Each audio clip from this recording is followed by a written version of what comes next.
Well, hello there, everyone, and welcome to the Fightful G1 Recap special show podcast that I am hosting. I am Mr. Warren Hayes, and thank you very much for being here with me today. That's amazing. I'm so glad that you're here. Man, the G1, it's finished. It's done. This is a live stream that we're doing right here on August the 12th. And it's finished. It's completely done. I have been covering this for FightfulSelect.com over the past 4 to 5 weeks now, it feels. Man, what a ride it's been. It's been crazy doing all of covering every show, every show, every event that happened within the G1. That was nuts, everyone. And I was doing this for FightfulSelect.com. Perhaps you've heard of FightfulSelect.com. You've obviously heard of Fightful since you're here watching this stream right now. And if you are, jump in the chat. Feel free to say hello. It's fantastic. But Fightful Select is the subscription service that is offered by Fightful.com on top of everything that the free site already offers, for getting all the best news for all your combat sports related news, pro wrestling, MMA, boxing, it's all there.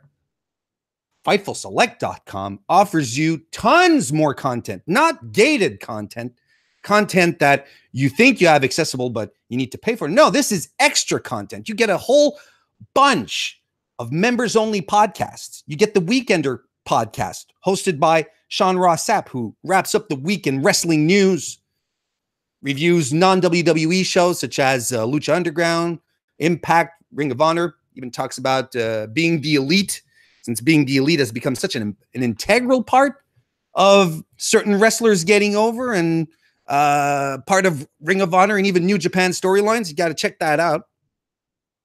You get my own personal weekly 205 Live NXT review, which I do every week, combination of both 2 hours of excellent WWE programming. You get Q&A sessions. You get monthly retro reviews. We have one out just that we put out recently for TNA Unbreakable. Me and Sean went over that. Fantastic show. It was fun to dive back in and take a look at how it holds up today. And spoiler alert, it's still fantastic. You get dark match commentaries. You get news previews. You get exclusive interviews. You get even some pre-announcements, stuff that ends up on before it ends up on Fightful.com. FightfulSelect.com members, FightfulSelect.com members get to see it firsthand, and all of this and more. It just costs you $5 a month. Go check it out. FightfulSelect.com. It's fantastic stuff. But we're here to talk about the G1. Whoo boy. I don't think my body was ready for the finals today. I don't think it was ready, but we'll get into that. So technically this is my last my last G1 recap. And usually what I do is I'll go through the results real quickly of the events. We start off with that. We'll go through the events, the results of the events that happened just in the past week. So on night 17, which was August 10, we had the final night of action of Group A. We had Togi Makabe defeated Michael Elgin via the King Kong knee drop. Yoshihashi defeated Hangman Page via Karma. And that, gotta admit, I was a little surprised by that one. I thought your boy Adam Page was going to pull off a win there. If we're being completely honest with each other, I thought he was gonna finish a little stronger than he did. That's just me. Minoru Suzuki defeated Bad Luck Fale via DQ. Of course, there were firing squad or BCOG shenanigans, whatever they're calling themselves. And the commentators made a point of it. Bad Luck Fale, the only wrestler of the entire tournament to go through the entire tournament unpinned. I guess that's a feather in his cap. Unpinned, not submitted. Every time he lost, it was by DQ. So Bad Luck Fale has his mark in history in the G1 with an asterisk.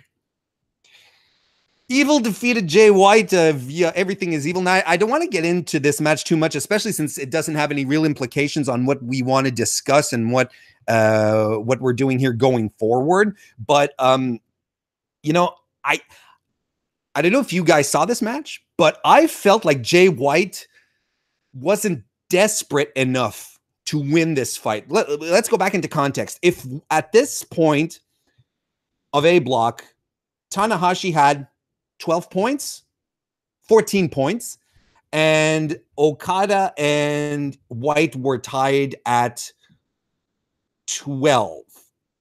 If I'm not, or no, they were tied at 10. I can't remember, but they were tied. So the idea here is that if White defeated Evil, I apologize. There's so much information that went on with the G1. I apologize if sometimes it just some little details slip my mind like that. But basically, the gist here is that if White defeated Evil, he eliminated Okada instantly. Like the result of the main event just wouldn't have mattered because White would have got, even if Okada had won against Tanahashi, he would still have been eliminated because White had the tiebreaker on Okada. And the only way White would have failed to advance is if Tanahashi won or drew, if it was a draw.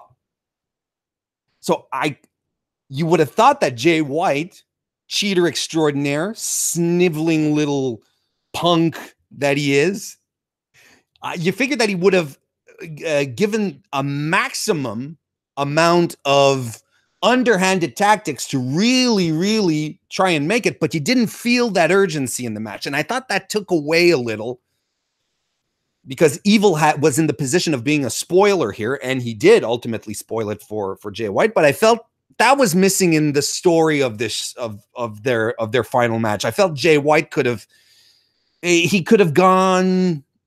It could have been he could have made the stakes feel more urgent. There you go.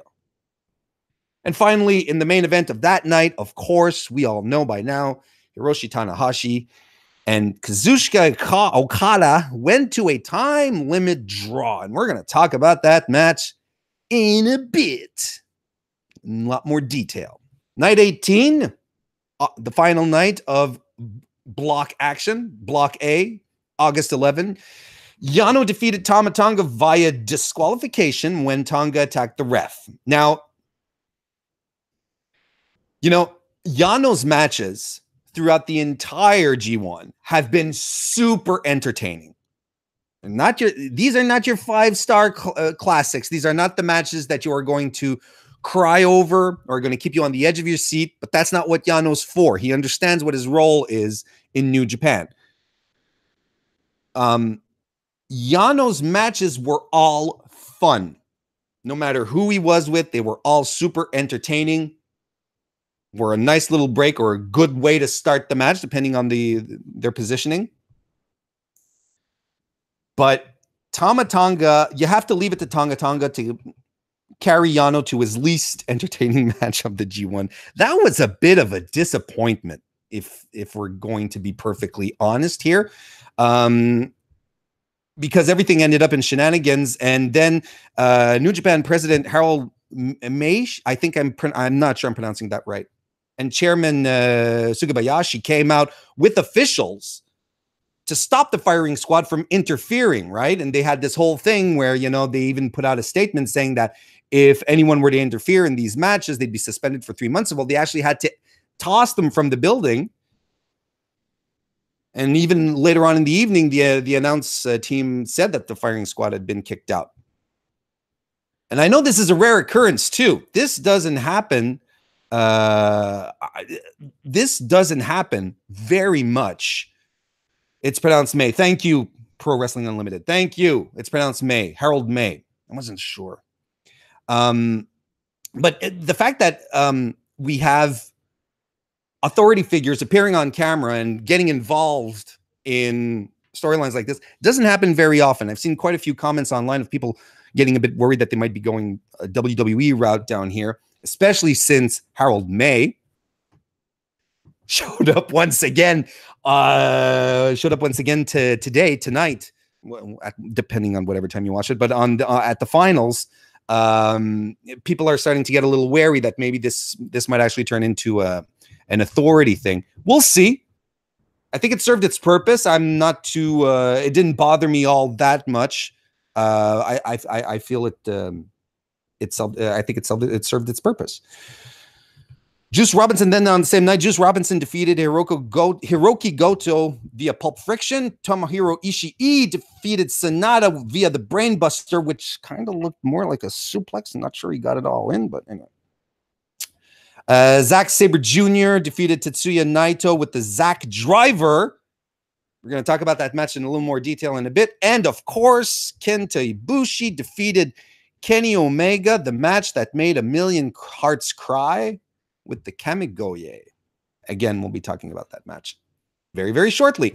So let's talk about a few matches then that happened. And I'm just going to highlight a few. If you've been watching my my recaps on if you've been watching my recaps on FightfulSelect.com, well, you know that when I start talking about these highlights, and besides, if you're not a member of FightfulSelect.com, what are you doing? Go subscribe. It's $5 a month. If you've been watching, you know that I talk about match highlights, matches that I liked for whatever reason, not necessarily the big. I don't like them necessarily because they're the top-notch matches. Maybe there's just things that I want to point out in them. We just discuss them. I just talk about them. I don't do rating systems. I don't have the what's the word I'm looking for? I don't have the strength, the mental dexterity to pull off rating systems. I just couldn't do it. Props to everyone who actually does this. I'm going to start by talking about from night 17, Hishori Takanashi versus Kazuchika Okada. So the fact that Jay White was eliminated meant that this match was decisive. Okada had to win the match to move on, and Tanahashi obviously could win, but he would also advance with the draw. Jay White's as far as epic tales being told, it's hard to get bigger than this. You have two storied champions in the ring at the same time, two paths that have crossed numerous times, but today in an entirely different vision of where their paths are heading. The guys over at voicesofwrestling.com rather eloquently, and I'm going to put them over for this review that they did of Tanahashi versus Okada. They pinpointed rather eloquently the vision that this match had that I had trouble coalescing. Like, I had all sorts of feelings after this match. And I have to give them credit. They were absolutely right here. Tanahashi here was trying to stay relevant as his age went on. And this was hinted a lot in commentary. You know, Okada basically had broken one part of his legacy, which was his IWGP Heavyweight Championship record. And while he, maybe he was still relevant as a legend, was he still relevant as an active competitor? Did he still have a place in New Japan Pro Wrestling? Okada on his end saw the one thing, that identified him in over the past 2 years. He saw that disappear earlier this year. With no heavyweight title, Okada has kind of become, we've used the term broken. I like to call him throughout the tournament Brokada. He's become listless. Everyone sort of wondered where was our Rainmaker? Who was this guy, trying to put smiles on people's faces? And I always had a little smile every time commentary, every time commentary would talk about Okada putting smiles on people's faces. Can't help but think it's a little dig at WWE. The balloons and, not being in top form. Basically, what we ended up having here was a match that was about legacies. men whose past defined them both, and who need to prove to themselves that they not only do they still have it, but that they still have a legacy to build. What's the next step? This was from this perspective, the match is so incredibly interesting. Okada also had to fight the clock. Let's not remember this. Not only was he fighting Tanahashi, but he was also battling the clock, and this was also put over very well by commentary. So Tanahashi's game plan was simple. It was to ground Okada, keep him from hitting drop kicks, work at his base. And under 2 minutes, I think, of the match, Tanahashi already hit a dragon suplex like for a 2.9 pin, and the crowd is going nuts. And I'm looking at this, and I'm like, okay, Okada he's not doing well. Tana tries to get away from Okada, but Okada tries to keep hitting rainmakers. This is obviously towards the end, as we start getting towards the end. He can't hold the wrist lock, right? Okada is trying to hit the rainmaker, and he can't hold the wrist lock. He's weakened from the fight, but it's also not our Okada. It's not our guy. It's not the rainmaker. It's not the IWGP, the dominant IWGP champion that we knew. He's weakened from the fight, and this is actually kind of a callback to their fight that they had at Wrestle Kingdom 10, where Okada would not let go, had a vice grip on Tanahashi's arm. He just would not let it go. Whereas here, he just couldn't hang on. Tanahashi counters a rainmaker with a strike, and both guys go down. Tanahashi goes up top, hits a high fly flow, but Okada kicks out.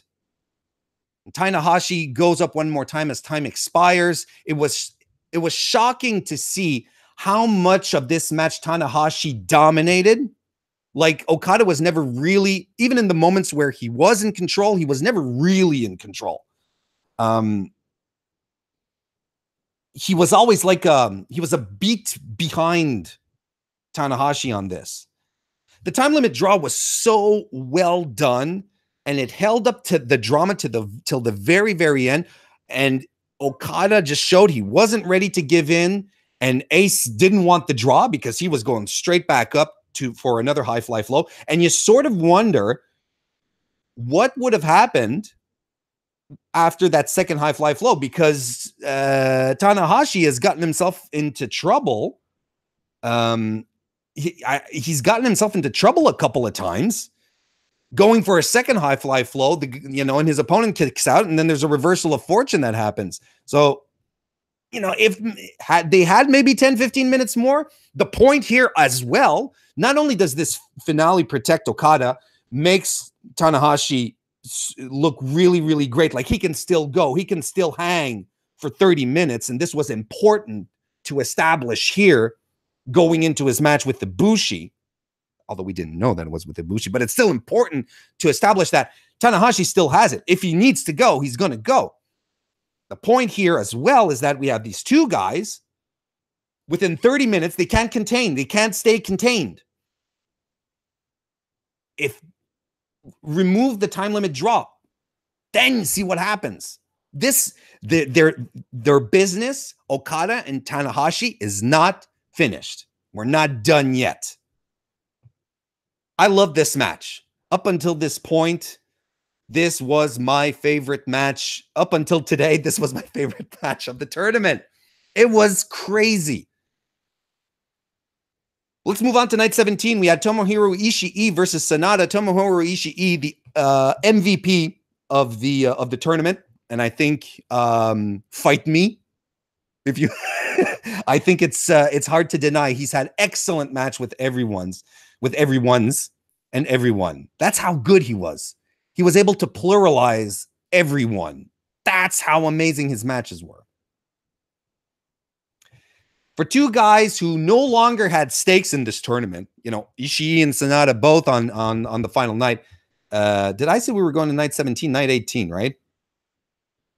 Yeah, that's night 18. Sorry, I'm got a little confused there.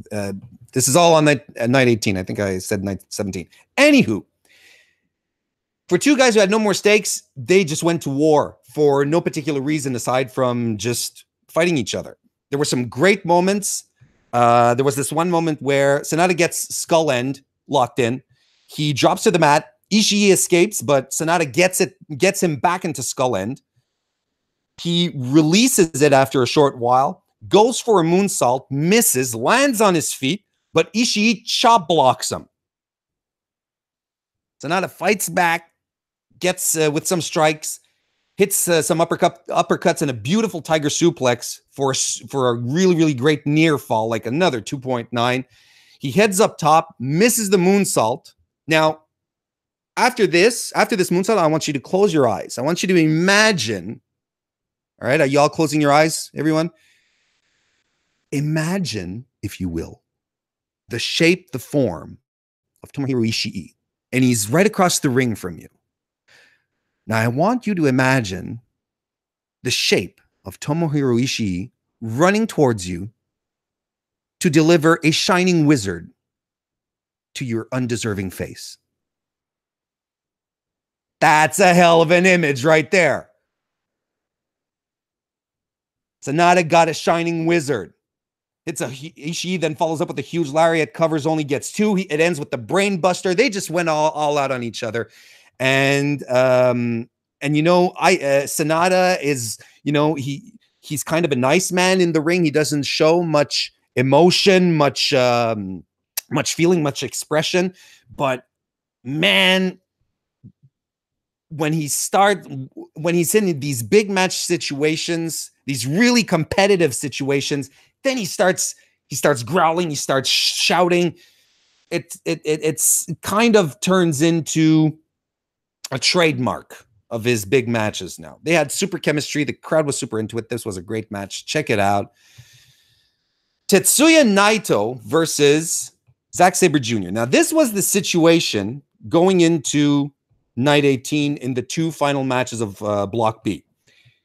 We had Omega and Naito at 12 points, and we had Ibushi and Zack Sabre Jr. at 10. Naito needed to win here if he had a hope, if he had hope to head to the finals. If in the case that he won, if Ibushi beat Omega or if they drew, then he would win.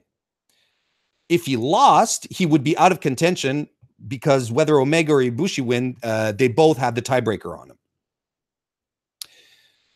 So for Zack Sabre Jr. coming into this match, as the possible spoiler of Naito's tournament, he was in a very, very interesting place. And I think he played it off really, really well. This match was a great showcase of both of these guys' strengths. And for a long time during the match, there was little question that Naito was going to win. It just felt like he was going to make it because it wasn't an absolute ground game for Junior. Naito had him well scouted.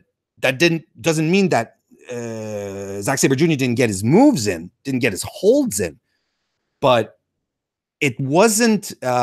We've seen, especially in the tournament, during the course of the G1, we've seen Zack Sabre Jr. Go completely ballistic with his ground game, and it wasn't exactly the case here. So kind of felt like Naito had his number, but not exactly. At some point, Zack Sabre Jr. counters Naito's flying forearm into an octopus hold. This is a really good example here. Yeah, he got him into an octopus hold. Naito tries to power out, and Jr. just cranks back and ties him up more, keeping Naito from the ropes. Naito eventually gets to the ropes, but this is a good example of, Jr. bringing his game nonetheless. Zack Sabre Jr. counters a Destino attempt. Now we're towards the end here. He counters a Destino attempt. Second attempt at Destino, Naito nails it.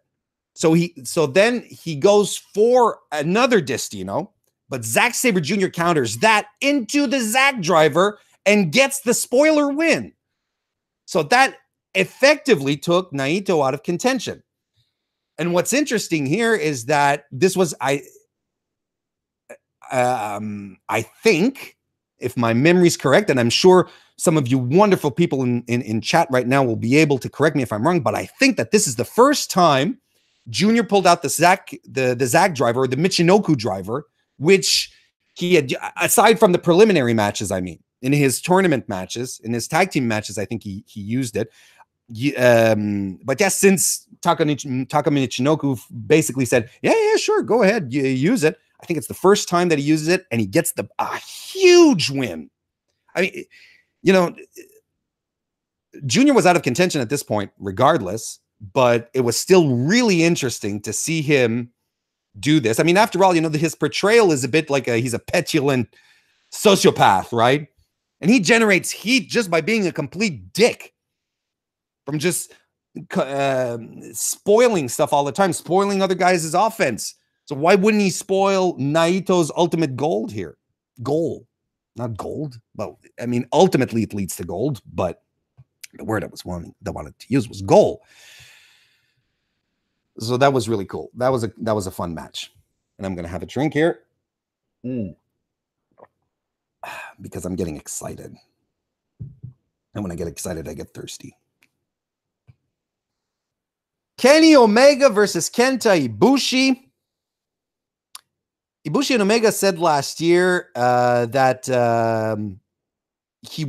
they will probably die if they have to fight in the G1 finals. I think they said that during last year's G1. And now they're fighting to see who. Now they have to fight each other to see who heads to the finals. Now I'm going to be frank, straight off the bat. This was, as much as this was a fantastic match, I felt that. What did I say? Everyone's correcting me. Kota Ibushi. I know it's Kota Ibushi. What did I say? It doesn't matter. Thank you, chat, for correcting me. I feel that in this match they didn't pull out everything. It felt like they were holding back a little bit. It wasn't the big show, and I'm not trying to make a Paul White joke, and I'm not going to go into. I said Kenta. Okay, it's Kota, not Kenta. Kenta is that was Hideo Itami's name. I don't know why I'd confuse Hideo Itami and Kota Ibushi. But yeah, no, I feel like they didn't pull out everything. They didn't pull out the big. It was brutal. It was wonderful. It was emotional. It was brilliant storytelling once again. But and I'm okay with this because this leads me to believe that the big match, the big Omega Ibushi match, is still to come. We haven't seen it yet, and I'm fine with this. Now, I was surprised at how brutal it was and how quickly it became brutal. Omega lands like early on, you know, in the match early on, Omega lands the first strikes on Ibushi, and you can tell he didn't like it. You know, he sort of leans on the top rope, and you know, there's a moment where he's like, "Man, I have to beat my best friend, lover, partner. I have to beat him up." You can tell he doesn't really want to. But quickly after that, man, they were on the outside. They were slinging each other into the barricades. That was crazy. It really surprised me how quickly the switch was made. Ibushi hits he hits the power slam, moonsaults, and Omega lifts his knees. Omega looks for the "you can't escape" fireman's drop, rolling into the moonsault. But then Omega, not Omega, but Ibushi lifts his knees. So right there, you know, you've got like, you know, they know each other too well. Omega hits the Rise of the Terminator with surprising velocity, sending them right both into the barricades. And Ibushi, throughout the entire match, is selling the V-triggers like they're coming in at warp speed. Like every time, I feel like his head is just going to pop off his neck. He's doing a fantastic job. I'm also shocked that Ibushi didn't cave Omega's chest in with that standing double knee moonsault. Man, I have that. That was ridiculous. Can't believe it. They were holding each other's arms while they were holding each other's arm while they were slugging each other. Like they really had a grip on each other's forearm at some point. They were slugging at each other, just holding on to each other. Ibushi goes up. Kenny kicks out of a Kamigoye. Ibushi goes up top, misses a Phoenix splash. Omega is back with a V trigger to the back of Ibushi's head. That was nasty. I'm not a real big fan of headshots, especially to the back of the head. I always, it makes me cringe. You know, with all we know now about concussions, and especially, you know, the recent stretch of really scary neck injuries in New Japan, like since last year, you'd think they'd just be a little more careful. Or, you know, maybe these guys are just such god-tier wrestlers that everything is fine and they know exactly what they're doing. But, you know, an accident is an accident. They go to the top rope, and, you know, one of the defining images of the G1 so far is that double stomp from the top rope onto Kenny Omega's head. That was gross. Violent and gross. The way Omega's neck just snaps back. I did not like that. The Super Tiger Driver was amazing. He covers Omega and he kicks out, who kicks out at 2. Finishes with the Kamigoye. Ibushi wins, advances to the finals. What an amazing, amazing match. Putting over not only the stakes of the match, but also the nature of their relationship. And if you ask me, this was peak wrestling right here. And if this isn't the first, and by the way, this isn't the first time I talk about peak wrestling during the course of my G1 coverage. This tournament has been bananas. Now, remember one thing. The last match they had together was in 2012. And the story here is that Ibushi is the only man that Omega cannot beat. And I know at this point, everyone was saying, oh, we're going to get Ibushi and Omega again at Wrestle Kingdom for sure now. And then Omega's going, you know, the general booking idea was Omega's going to come out on top is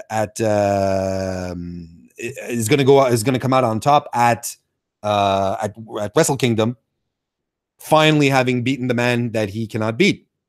But I don't think so. I don't think this is going to happen. So that concluded all of the block action, which let us enter today's finals. It was a bit of a slog, the show, until we get to the end. Bit of a slog. Don't think I cared for it all that much. Was okay. Gonna run through the card. Some moments a little faster than others. Yuji Nagata, Shota Umino, and Ayato Yoshida versus Hanma, Elgin, and Makabe.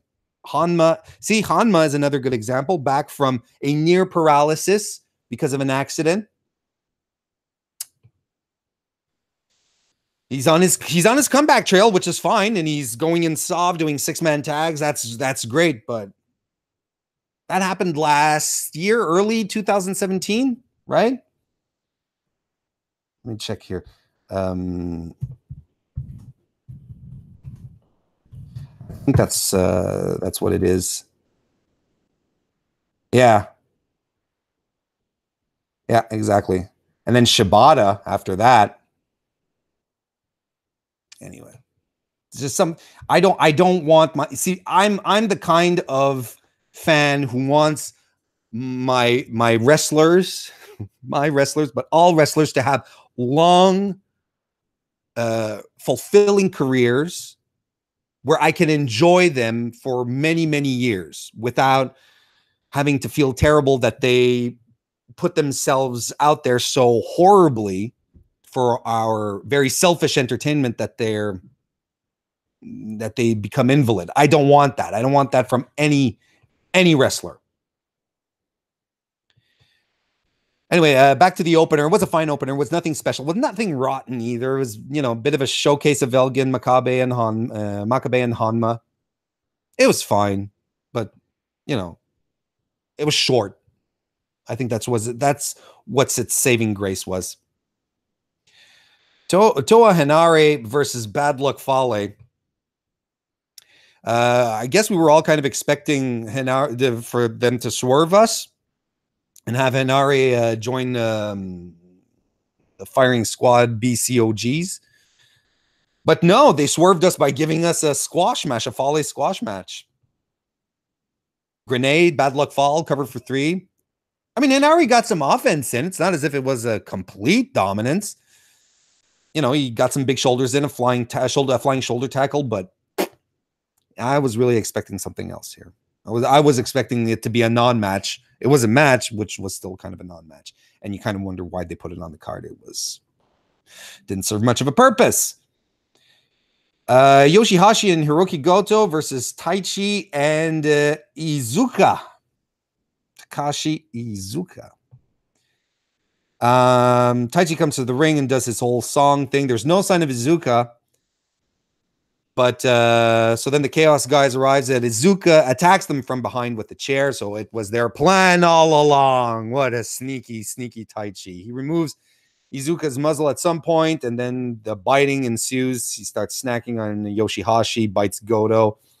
Romero says, he says at some point on commentary, Iizuka used to be a technical wrestler. Now he technically bites. And I wonder if there's really a double meaning in that. I wonder if it was more criticism than commentary. Goto tags in and cleans house until on the heels until he gets bitten again, and Taichi goes back to work. Head kick and powerbomb by Taichi for the win. Goes after Yoshihashi with his microphone after the match. Goto as well. A lot of people before the G1 were surprised. Well, not before the G1, but when the competitors of the G1 were announced, a lot of people were surprised that Taichi wasn't in there. And a lot of people were surprised that Yoshihashi was in there because a lot of people felt like he didn't deserve the spot and that it should have been Taichi. And I think maybe making up for it a little here, maybe showing us saying, well, maybe you guys were right. I don't know. Yeah, Iizuka is a trainer. That I get that, chat. I know he's a trainer in the dojo, but I mean, that was it wasn't good. It was kind of my low point if you discount the squash match, which was a squash match. Cody and Hangman Page versus Dave Finlay and Juice Robinson. I was looking forward to this, and I think that they delivered. It was a fun match. Juice unwraps his hand from the get-go, letting us know that the left hand of God is fine. And Page and Finlay have not Page and Finlay, sorry, Finlay and Robinson have really good chemistry as a team, and both actually felt like tag teams instead of just like a bunch of singles wrestlers tossed in together. It was really, really good. Page and Finlay have some great chain wrestling to start. Juice and Cody go at it. There's a lot of grandstanding happening as well. Page hits his pump handle slam on Finlay with the bridge, gets 2, and never get. That's always a fun little spot. I'm not tired of seeing it. Cody does a front suplex onto on Finlay, right onto Page's knees. That was a nice tandem offense rare. Cover for 2. Juice gets the hot tag, does the top rope crossbody on Page. Juice works the crowd. You know, the Japanese crowd, they love them some Juice, don't they? That dude's over. He's really, really good.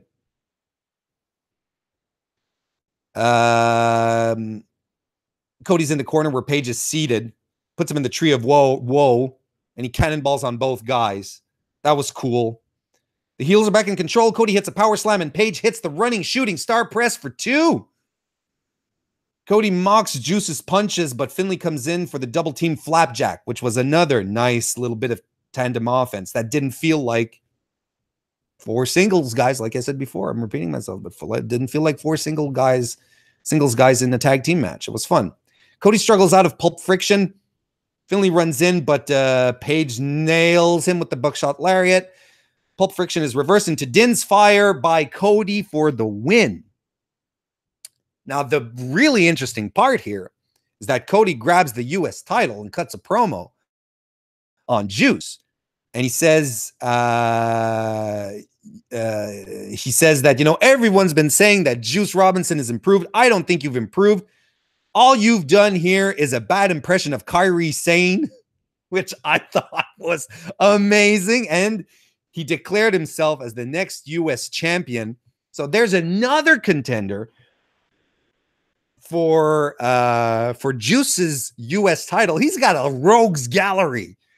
During the G1, he developed a rogues gallery of opponents who pinned him during the tournament and who are entitled to a match or can request a match. Tama Tonga. You remember Tama Tonga? You know, he used to be Disco Inferno's partner, and then they were Kyler, if you're listening, there you go. Tama Tonga. This is my Alistair Bagel for the day. Tama Tonga, Naito, Ibushi, Omega, Zack Sabre Jr., Ishii. Those are all contenders to the U.S. title. And now Cody.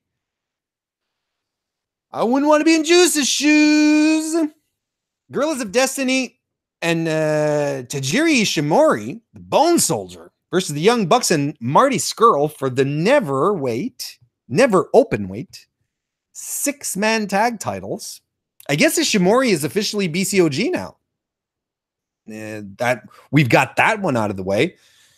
Guess he took some. He was able to take some run away from Impact for a little while. Come do this match. Harold May is at ringside and he gives his okay to make this match a title match because this is what was confusing a bit. It wasn't supposed to be a title match, but it was advertised on New Japan World as a title match. So the Young Bucks asked May to make it a title match, and Harold May could have been like, guys, just go on NewJapanWorld.com. It's been a championship match all along. Anyway, I'm gonna go through this one fairly quickly. I'm not gonna go necessarily into the blow to blows here because I'm a little short on time. But basically the big news here is that we have new 6-man or trios champions. The Tama Tonga, Tonga Loa, and Bone Soldier, they won. It was a good match with fun action. You expect something good from these 6 guys. I mean, it's, they work well together. Talented guys. It was a fun match, and it was a good move as well. It's not as if the Young Bucks and Marty Scurll were really doing a lot with their 6-man titles. Then again, here's where I'm a little iffy, is that they were doing this angle where they wanted to punish the firing squad into they wanted to punish the firing squad because of all the shenanigans and because of Tama Tonga going nuts on fans and social media and the swearing and all of that. And they were going through official New Japan channels to relay this news. The fact that if anyone interferes in Block B matches, they're going to get suspended for 3 months. And they reward them with a title. And then what do the Tongans do? They toss the titles on the ground.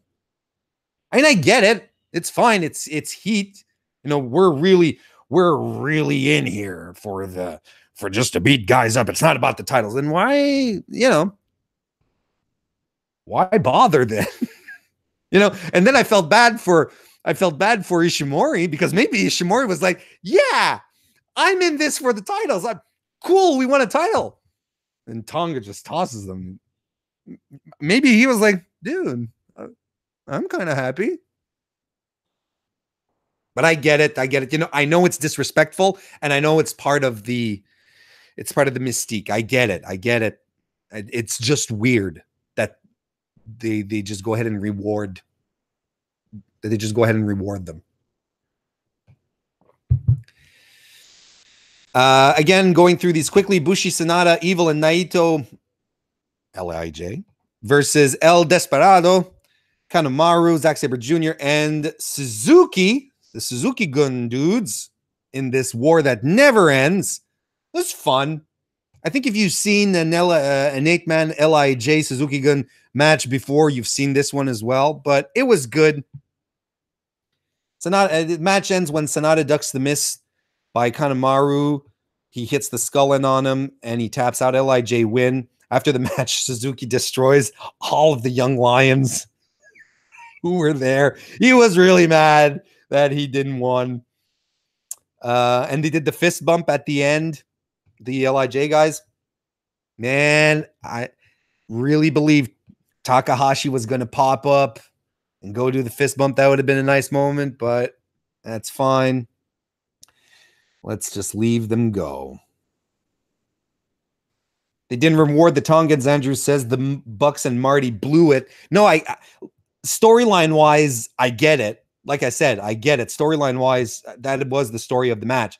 But ultimately, like physically, booking wise, despite the fact that, you know, they've been trying to, that New Japan has been, you know, very adamant on how Tama Tonga's behavior has maybe been a little off, a little, you know, maybe pushing the heel thing a little too well. I mean, they did communicate this stuff through official channels. I find it odd that they're rewarding him with titles. But I get it. I know storyline wise, Bullet Club Elite blew it for sure. Kenny Omega, Chase Owens, and Yujiro Tanahashi defeated Yano, White, and Ishii. This was fine. I expected it to be a little more entertaining than it was, but the big news here, Yano, White, and Ishii won. But the big news here is that after the match, Ishii officially threw the gauntlet at Omega for the title, and I am all for that. Man, their match was so good. I am 100% behind them doing it again. Rey Mysterio, Kushida, and pro wrestler Sengoku taking on Roppongi 3K and Okada. It's Taguchi.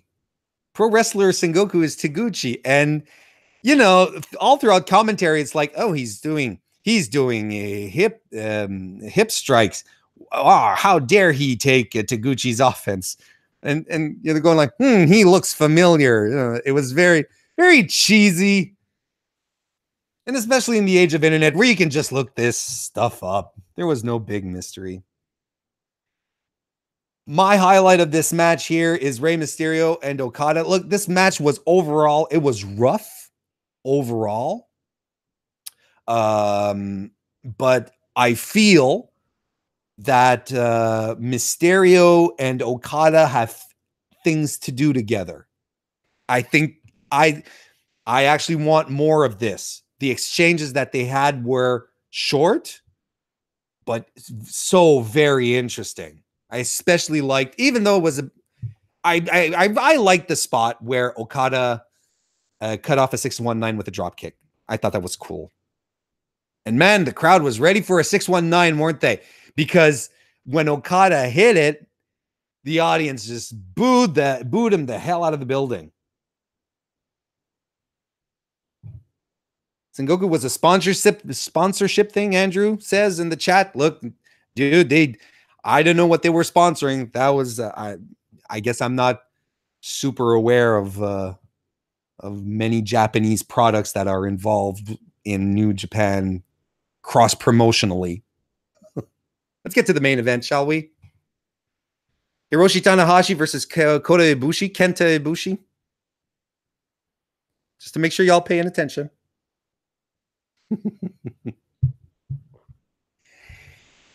Kenny Omega is in Ibushi's corner, and friggin' Shibata is in Tanahashi's corner. If you wanted to add just an extra little layer of gravitas to these happenings here, there you go. I mean, listen, okay, this is really the kind of match that even if I did a blow-by-blow for you, kind listeners, gentle listeners, above average listeners, there is absolutely no way I can do it justice. And I felt that we were going to be in for something special. So even as I was sitting with my computer, I actually put it down. My girlfriend, who never watches wrestling, by the way, and who watched the G1 with me this year, she was on the couch with me. I set down my computer and I just watched it. I didn't take notes. I figured if there was something special that was going to happen here, I just recount it from memory, or at least jot down some notes after the match. But I wanted to be 100% involved into this. I wanted to see where this was going to go. And man, that decision paid off. This is a special match. It's one of these special matches that, as a pro wrestling fan, and that goes beyond WWE, New Japan, or whatever allegiance you think you may have. If you like wrestling, if you love wrestling, you're passionate about it, you want to see fantastic things that will make you feel things as you're watching it, natural and not contrived by people who are at the top of their game. You could not watch the entire G1 and just jump in right here. And if you don't watch New Japan because you don't have New Japan World, just for this match, it's worth converting 999 yen into your local currency and subscribing for at least a month just to see this match. Trust me.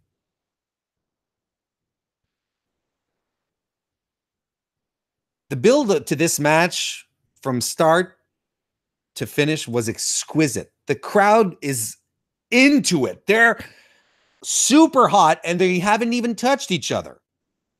And there was some great wrestling to begin with Tanahashi mostly in control for the better part of it. He works Ibushi's knees. He wants to take out his vertical base. And Ibushi is trying to counter, doing his best. But then there's this one moment, the trigger, the switch is when Tanahashi slapped Ibushi. Just give him a real veteran to upstart. I know Ibushi's not an upstart, or at least young guy slap.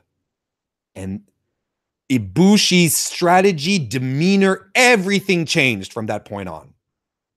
He became possessed. He was a demon at that point. And this was that insane sequence where they started trading relentless palm strikes and kicks. It felt like it was so brutal that it just felt, the entire sequence felt like it lasted 10 minutes. And I'm not in a sense that, oh man, it was so long. They just wouldn't stop. And at some point you were like, my God, guys, please stop. It was so good. And it was at that point that Ibushi was like, screw it. But eventually Tana hulks up. He starts laying in strikes again. And Ibushi actually backpedals. He starts getting afraid. He can't believe that Tanahashi is like this. That he's fired up. That he has rage in his eyes. He seems afraid. And he can't get a proper response in. He doesn't know how to counter what's going on. He's just like, back it up. We get straight jacket Germans, Bamaye from Ibushi to the back of Tanahashi's head. The standing double knee moonsault again by Ibushi. A lawn dart by Ibushi. Second rope German suplex from the apron by Ibushi. Last rites, and Tanahashi doesn't give up. He is unpinnable. Tanahashi hits 3 high fly flows to put Ibushi away.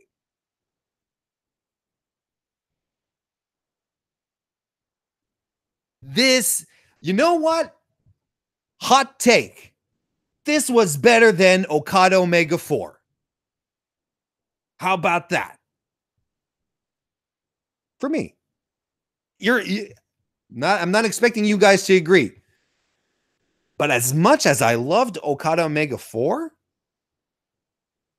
this had something completely visceral. Now, maybe it wasn't as good. Maybe I'm still a little caught up in the moment. But, you know, this, regardless, like I said, I don't do ratings and I don't try to compare stuff. That's not my thing. It's in wrestling. Great wrestling is great. And this is great wrestling. Just go enjoy it. And it doesn't matter on what scale it falls on. I regret saying that now. I shouldn't have said it. See, damn you, hot takes. Damn you, internet and Twitter, forcing us to position ourselves all the time. Boo! Can't we just enjoy everything? Yes, we can. My Twitter timeline is filled up with people who are sad and or angry about Ibushi not winning and about not getting the Wrestle Kingdom match against Omega. And or even Naito for that fact. You know, a lot of people are super mad that Naito's not there either. And the question everyone's going is, who wanted Tanahashi? Who wanted Tanahashi? First of all, did you hear the Japanese crowd? Not just at the finals, but throughout the entire G1 from top to bottom. The Japanese crowd loves Tanahashi. They love the ace.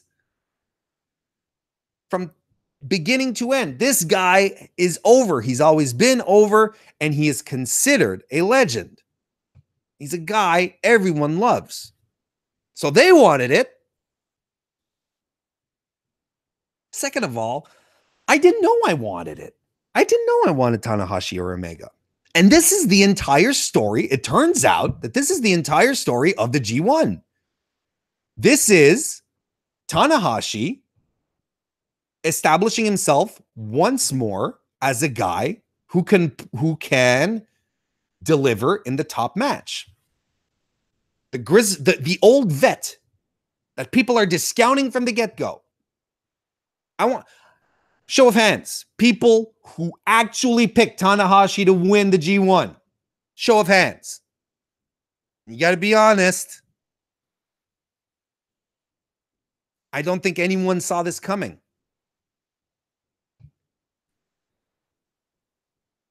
This is most likely like it's his final try, his final gamble. This is the cementing of his legacy. That's what we were talking about earlier when I was chatting it up about Omega and Tanahashi. This has been his story throughout the entire G1. You know, many, perhaps maybe newer fans see, you know, the athletics of Ibushi and the irrepressible charisma of Tetsuya Naito, and maybe they're disappointed. And I'm saying newer fans, I'm straight up transparent. I'm not a long time New Japan guy. Couple of years at the most. Try to read up on history and everything, but I mean, you know, I haven't been watching this since the 90s, for instance. So, you know, I'm not trying to discount anyone, but perhaps, you know, maybe some newer fans are seeing, you know, these current top tier wrestlers, not necessarily knowing the gravitas that comes with the Tanahashi, the history, the personal investment that this man put into the business. his contribution to New Japan cannot be discounted. It's enormous. So this ultimately is a guy who made us believe throughout the entire G1 that he still had it and he's good for one last match. And if this isn't the feel-good story that you were looking for in New Japan, I don't know what is. This G1 was all about this tale. And it feels fantastic on that level because we all fought through this with him. It may not be the match that you were hoping for, but it's the match that we deserve, and it will deliver. If you have any doubts as to whether or not this match is going to deliver, and you haven't watched today's finals.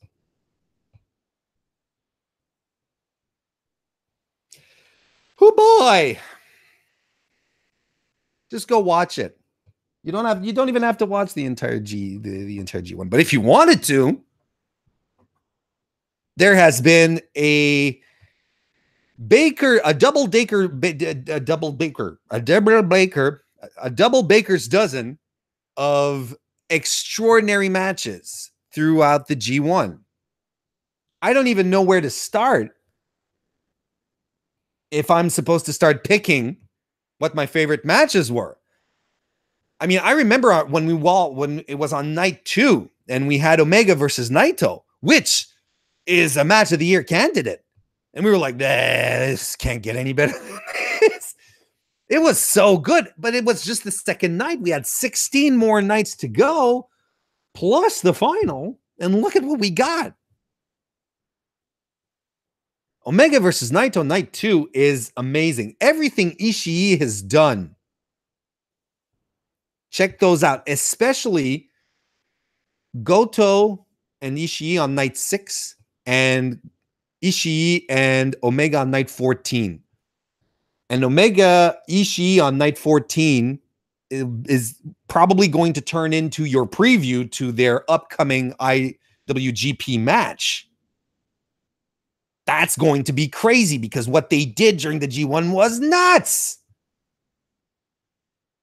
Ishii destroyed Kenny Omega's lip. He severed his mouth. There were dingle-dangle parts. Blood. He did that. I may be slightly exaggerating.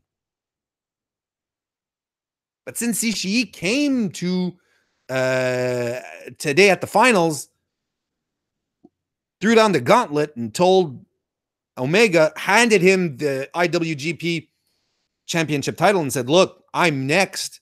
I'm okay. This is going to be fantastic.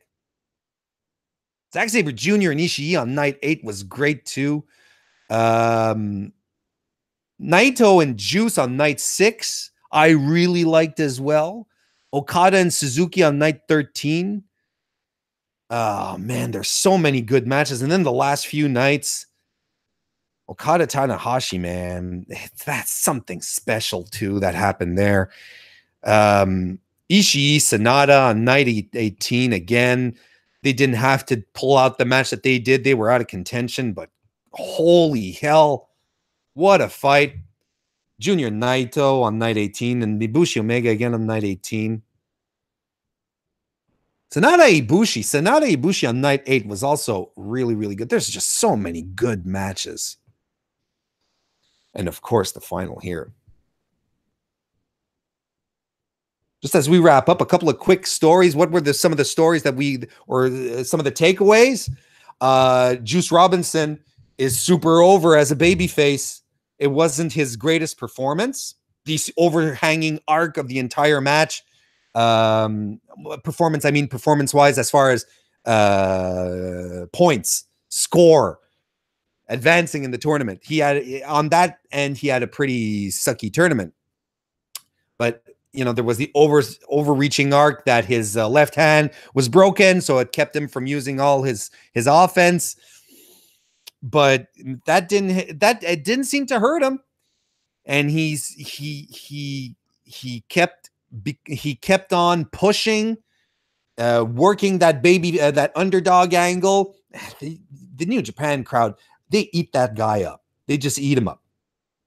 I still think I said this on my G1 recap on FightfulSelect.com. Subscribe today, $5 only.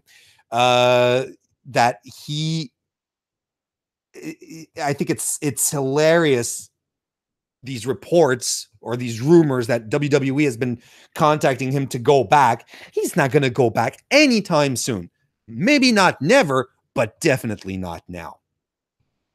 On the same level, Adam Page, Hangman Page, did not have a good tournament, again, points-wise. But as the tournament went on, Page's matches became more and more compelling as he became a guy who had nothing left to lose. His matches became more and more dramatic. He was just like he was throwing caution to the wind and just becoming much more. His offense became much more tight, much more drilling. I don't know how anyone can dislike Adam Page. He's so good. He's just really, really good. His match with Minoru Suzuki was pretty good too. I forget what night that was on. You should check that out. It wasn't a spectacular G1 for Page, but it was one that really well established him, made him look really good. And it was Jay White's coming out party.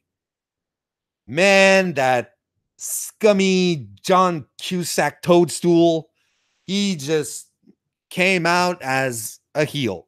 I don't know why he didn't do this while he was G1, not G1, but US champion. His US championship run was somewhat underwhelming. But here, he was fantastic. He got fantastic heat the whole way through. In a time where New Japan really needs its heels, because a lot of the heels are beloved, right? They get babyface reactions. Jay White, though, he's so slimy and underhanded and conniving. I like this kind of heel. And he does it very, very, very well. This was a coming out party for him, and I'm glad he did so well. And I know a lot of people were another underlying story was the situation about the firing squad, BCOGs. I don't even know what they call themselves anymore. How they'd interfere and cause DQs in the G1, and this is, the G1 is sacred ground. You're not supposed to pull off that kind of stuff. It's supposed to be about a battle of honor and so on and so forth. I personally didn't have a problem with it, as long as it advances a story. I'm okay with it. It advanced the story that these guys, well, they don't really care. They just want to win, and they want to reposition themselves as the true force, true faction within Bullet Club, within New Japan. But the problem I had overall with this was Tama Tonga being established as more of a bully than a leader. Early on when they did the attack in San Francisco, very early on, Tama Tonga was cutting promos and saying that wanted to reclaim Bullet Club, that this was a revolution. Well, every good revolution has a leader, and Tama Tonga seemed to be poised to do that. And I can get that, he's part of a group. They work in numbers, but you still need a strong leader for this to work.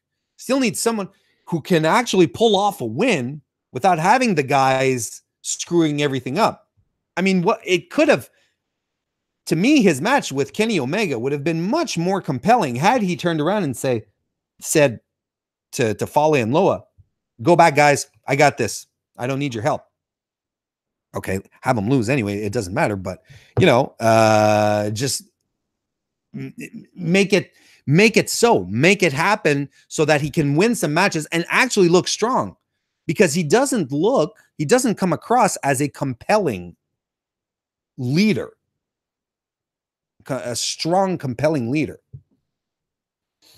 And that's my biggest irk in regards to how they booked the the BCOGs. That they just look like goons. They don't look like a revolutionary faction. I don't buy that they're going to overthrow the elite. You know what I mean? And it's not by winning the trios title that's going to change that. Andrew again says, but that's the point. Tama can't really win these matches without the assistance of the BCOGs. And like I said, I get that. But Tama still needs to come across as a threat. Someone has to come across as a credible threat to the elite, because that's essentially the problem. Kenny, Cody, the Bucks, Skrull, so on. I'm not going to run through the entire list here, but that's the thing. They're using these tactics, but they're not coming across as strong. They're coming across as thugs. And that's the main issue.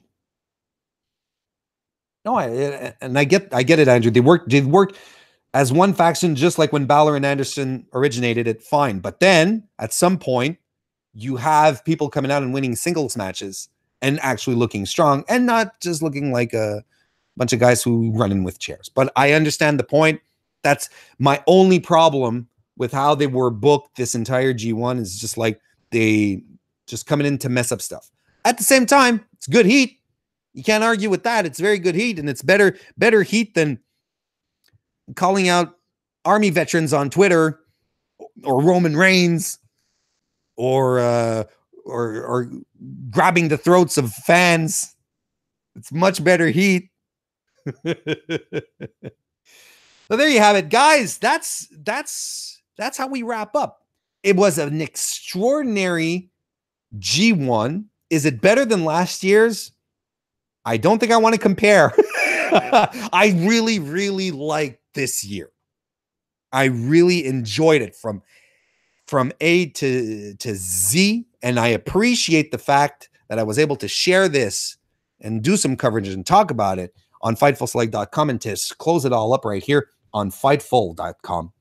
And I want to say it again, a big shout out and a great big thank you to Sean Ross Sapp for giving me the opportunity to do this. This was so much fun, and there was so much wrestling to watch. I think I'm going to go have a very long nap.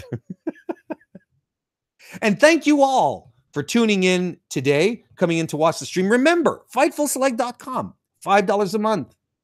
So much content.